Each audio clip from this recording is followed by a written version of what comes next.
Up down up.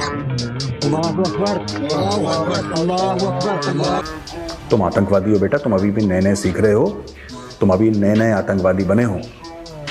तुम मत करो ये आरआर वाले, मैं जानता हूं, मैं इनके साथ रह चुका हूं, मैं इनके साथ शूट कर चुका हूं, मैं इनके साथ बैठ के समय बिता चुका हूं। ठीक है, मैंने कभी आरआर में सर्व नहीं करा, लेकिन मैं इनको बहुत अच्छी तरीके से जानता हूं। ये तुम्हारे पीछे पड़ जाएंगे, तुम्हारी पीठों में से ना खुरच खुरच के खाल उतार देंगे, क्योंकि इनका काम यही है, बस शिकार पे निकलना और शिकार वापस लाना।